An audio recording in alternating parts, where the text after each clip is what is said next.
Bonjour Guillaume. Bonjour Loris. Alors avant de commencer l'interview, je tiens à m'excuser parce qu'il y a un petit peu de bruit, on est en plein air, donc ça va être une interview un peu bruyante. Ouais, mais on est quand même dans le jardin d'État, ça devrait aller. Ouais, ça devrait aller, ouais. Donc alors Guillaume, tu es professeur de Qigong malgré ton jeune âge parce que tu as 23 ans.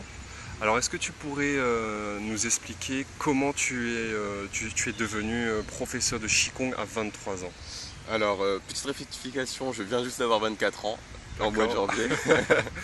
Mais c'est pareil. En fait, appris le Qigong sérieusement lors de mon stage en Indonésie, mon stage de fin d'études. J'avais commencé préalablement lorsque j'étais en métropole pour me soigner en priorité, au niveau des douleurs aux genoux et des problèmes respiratoires. Et par la suite, j'ai découvert en pratiquant que ça m'aidait beaucoup émotionnellement.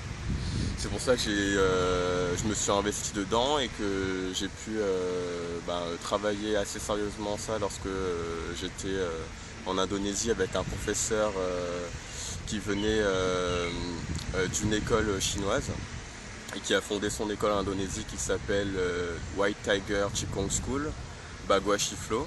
Le tigre blanc. Voilà, exactement. Ouais. Et donc j'ai appris le Baguazhang. C'est un style de Qigong qui vient de Wudang Mountain. Donc c'est une zone de Chine qui est très connue pour les arts martiaux. D'accord. Et ce Qigong là est notamment très connu pour la marche en cercle. C'est basé en fait sur des mouvements circulaires qui sont en rapport avec les mouvements macroscopiques qu'il y a dans l'univers. D'accord, d'accord, ok, très bien. Alors il faudrait qu'on précise aussi aux gens qui écoutent que tu me disais qu'il y avait plus de 3500 styles de Qigong. Ouais, il y en a énormément, ils sont tous documentés. Il y en a même d'ailleurs qui ne sont pas documentés, qui sont secrets, etc. Et le tien ça s'appelle le Baguazhang.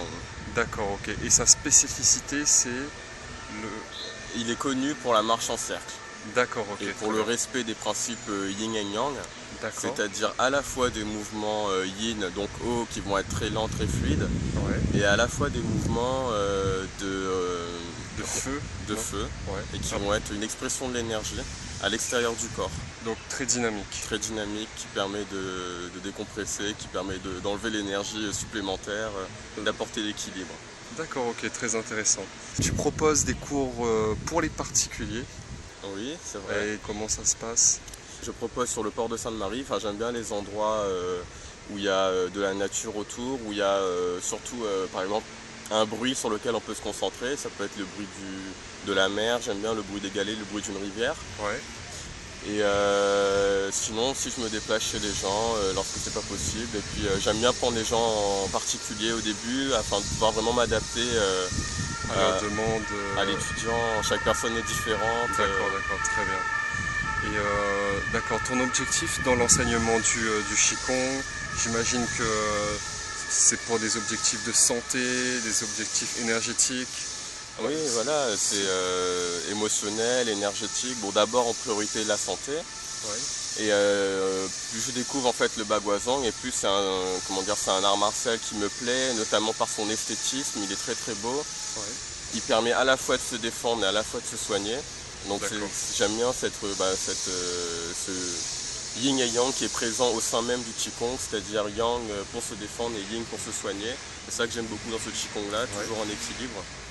Et ça résume bien toute la philosophie à laquelle j'adhère, quoi. Non-dualité. D'accord, d'accord. Bon, on va peut-être donner ton numéro de téléphone pour que les gens te contactent.